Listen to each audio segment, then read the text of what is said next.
What if you're 55 and you've got just under £200,000 saved up? Could you really walk away from work? That's not some viral finance challenge. It's a real-life situation for more people than you'd think. Tired of the grind, sick of meetings, watching colleagues retire or burn out, and quietly wondering if now's your time to bow out too, or if it's a financial cliff. Because this is the question that keeps circling. Can I actually retire early without being rich?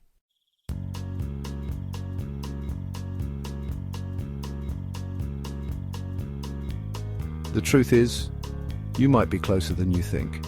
But it's going to take more than a pension statement and some guesswork. Now, before we get into how, let's get one thing clear. Retirement doesn't start with a number. It starts with a decision. A decision to stop trading your time for a paycheck and start living off what you've built. And depending on how you've lived, saved, and what you expect out of life, that number you need might be smaller than what most people imagine. Or way bigger than you ever thought. There's no one-size-fits-all. You might live in a paid-off house and spend weekends reading and gardening.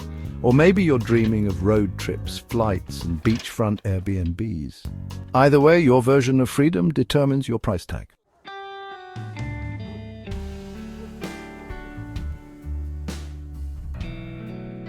So instead of asking, can I retire with X pounds? The better question is, what kind of life do I want to live when I'm finally free? And what will that life actually cost me each year? That's where the power is. Let's say you're someone who's always lived pretty simply. No luxury car, no high-end shopping habit.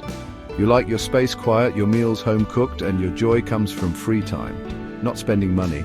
For someone like that, early retirement is a lot closer than for someone who needs £4,000 a month just to feel comfortable. That's why most people get it backwards. They aim for a big round number, $500,000, $1 million, without ever calculating what they actually spend. And when they finally hit retirement age, they realize they've been working way longer than they needed to. Or worse, they've saved too little and spent too freely, and now they're scrambling. You don't want to be either. You want clarity.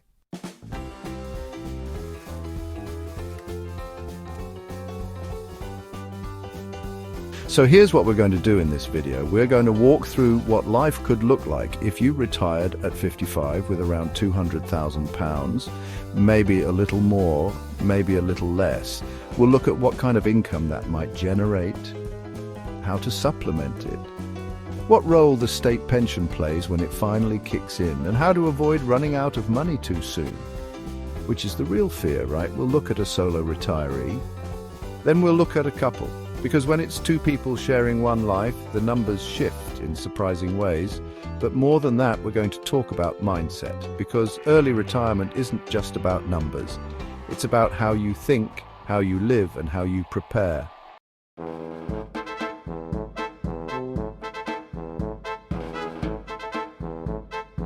So let's say you've made the call. You're 55, you're done with the rat race, and you've got around £200,000 saved between your pensions and personal savings.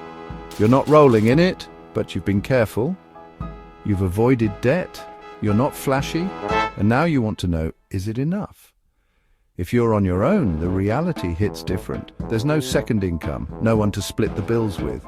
It's just you and whatever you've built, which can be freeing or scary depending on how clear your plan is. So let's imagine this for a second. You're waking up on a Monday morning and there's no alarm clock, no commute, no inbox, just a slow cup of coffee, maybe a walk, maybe a book. The day's yours, that's the dream, right? But behind that peaceful morning is the question, can your money keep up with your life?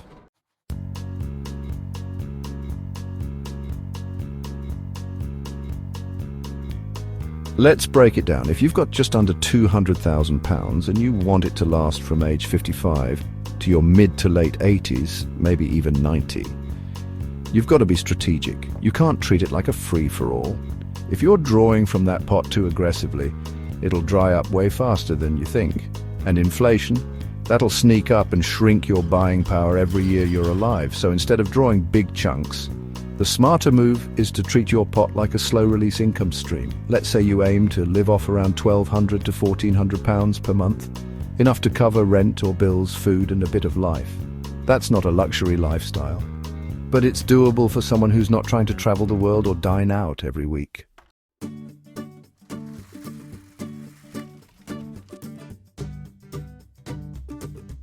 Now here's where it gets interesting. If you retire at 55, the state pension isn't arriving anytime soon. You've got a 10-plus year gap to bridge before that extra income kicks in. And those years matter most. These are the active years. You're still healthy. You want to enjoy your time. So your drawdown in those years will likely be higher than when you're older and maybe slowing down. That's why planning your withdrawal strategy is critical. Front-loading too much could leave you stretched in your 70s, but going too conservative early on might mean you miss out on the best years of your freedom.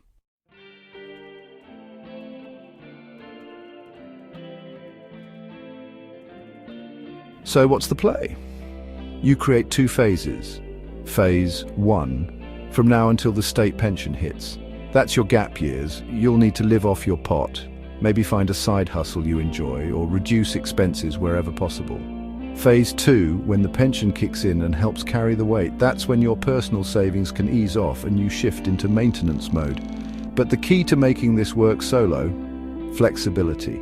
You've got to build a lifestyle that's lean but still joyful. That means no huge car payments, no luxury spending, no daily Amazon packages showing up.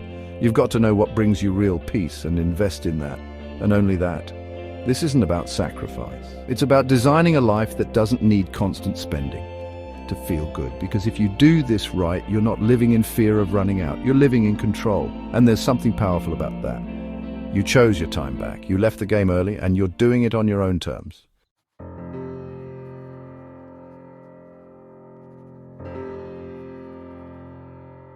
Now let's look at a different setup.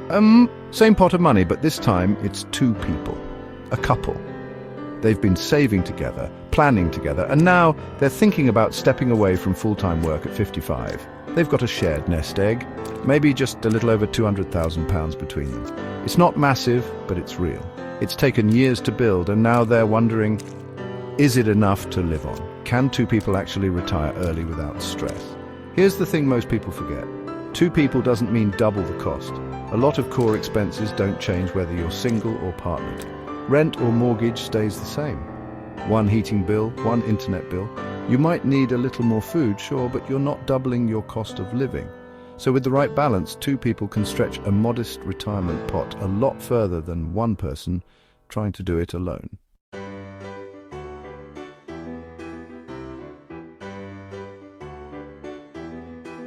Let's say this couple lives modestly. They don't care about status symbols. They're happy at home. They like walks, simple travel, cooking together, and staying close to family. They're not looking to escape life.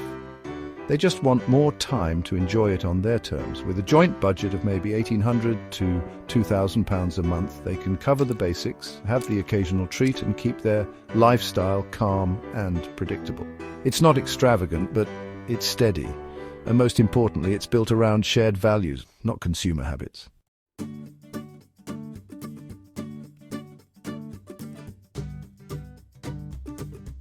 But just like with the solo retiree, the challenge is bridging the gap between now and when the state pension kicks in.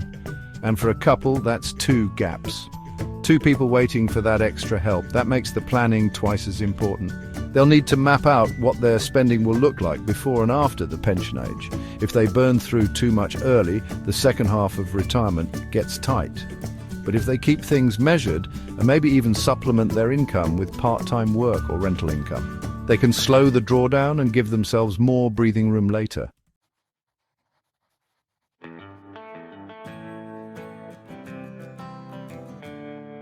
A big advantage for couples? Emotional support?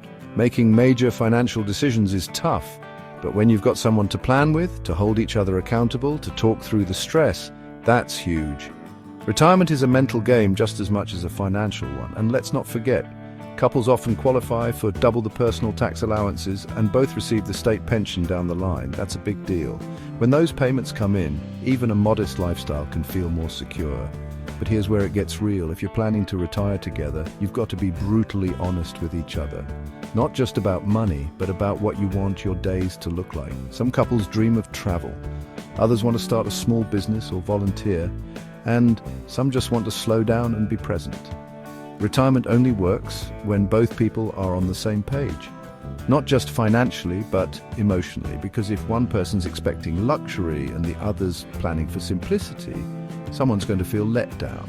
So before you even crunch the numbers, lay it all out. What does freedom actually mean to each of you? How do you define enough? What are you willing to let go of in order to buy back your time? When couples are aligned, even a modest amount of savings can go further than most people think.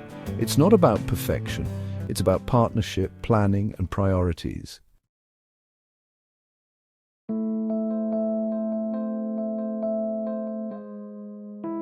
So let's talk about the real stuff. You've got your number, you've got your timeline, you've made the decision, or you're pretty close. Now the question is, how do you actually make it work?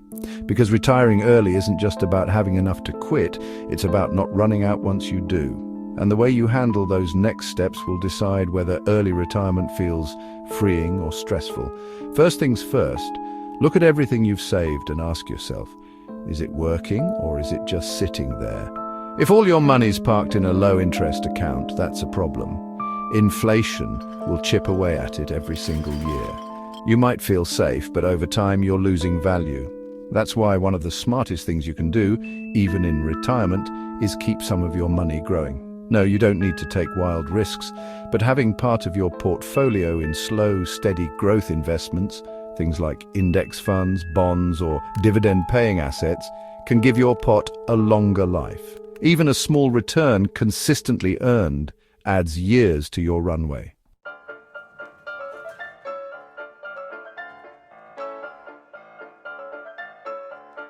Next move, watch your spending. Not in a don't buy coffee kind of way, that's not helpful. But take a hard look at what you're actually paying for month to month. Subscriptions you don't use, services you could downgrade, eating out 3 times a week when you could be cooking twice and still treating yourself once. It's not about living like a monk, it's about cutting the fluff so you can keep the freedom. And let's be honest, most of us have habits we don't even notice that drain our money over time.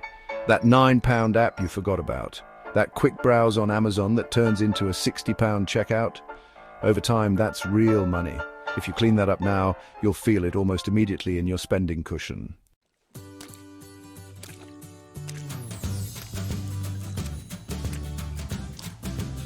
Now, one of the most overlooked tools out there is pension consolidation. Most people don't even realize how many small pension pots they've collected over the years.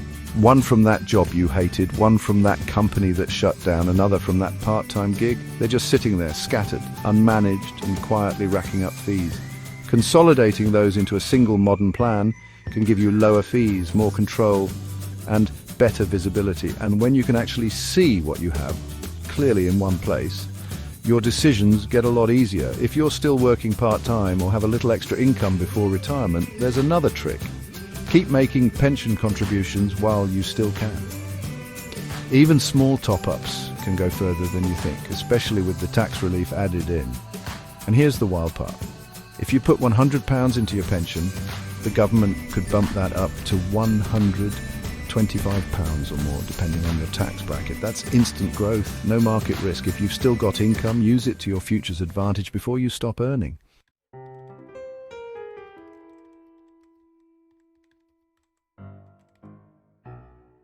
One more thing, consider phasing out of work instead of jumping off a cliff. You don't have to go from 40 hours a week to 0. Maybe you cut down to 2 days a week or pick up something low stress you actually enjoy. That part-time income, even if it's just covering groceries or bills, can take huge pressure off your savings. It buys you time, it smooths the transition, and it gives you a bit of structure while you figure out your new rhythm, because that's the part no one tells you. Retirement isn't just numbers, it's identity. It's adjusting to a new lifestyle that moves slower with fewer rules, and for some people that takes time. The goal is to give yourself breathing room, both financially and mentally.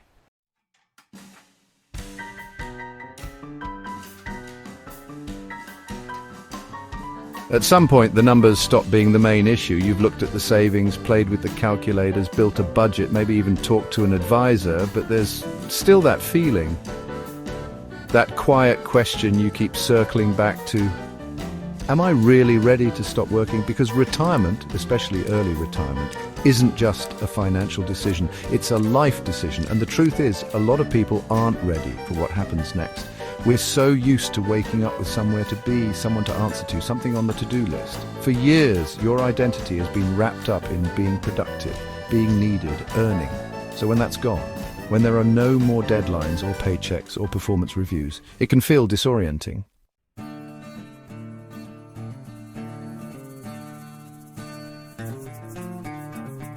You might feel guilty for not doing more, or anxious about whether you made the right call. You might even get bored. And if you're not mentally prepared for that shift, it doesn't matter how much you saved, you'll still feel off. That's why it's so important to ask yourself not just if you can retire early, but what you're retiring to. What does a good day look like without work? Not a vacation day, not a weekend, a regular Tuesday. What are you doing at 10 a.m.? Who are you with? What gives your day purpose? The people who thrive in retirement aren't the ones with the biggest pensions. They're the ones who've thought this part through. They've built structure. They've found things that make them feel alive, useful, connected. Maybe it's volunteering. Maybe it's starting a small passion project. Maybe it's just finally giving themselves permission to rest without guilt. But the point is, they've imagined their life after the career, and they've made peace with it. Made peace.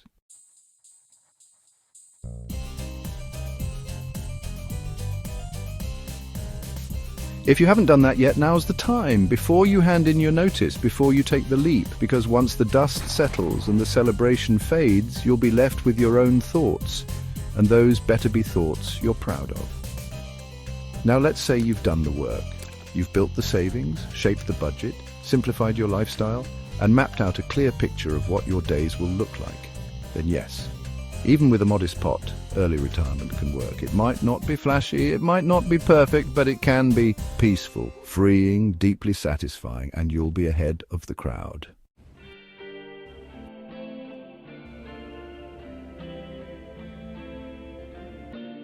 Because most people wait. They wait until it's safe, until it's enough, until someone gives them permission. And by the time they finally walk away, they've traded their best years for a version of security they never really needed. You're choosing differently.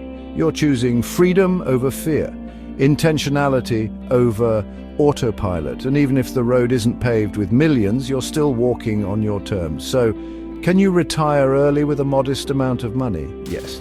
If you live with intention, spend with awareness, and plan like your future self depends on it. The money matters, but your mindset, that's what makes it sustainable.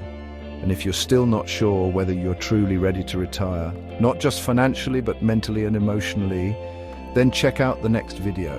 I'll walk you through the 5 questions I ask anyone thinking about early retirement. If you can say yes to all 5, you just might be ready to walk away sooner than you think. I'll see you there.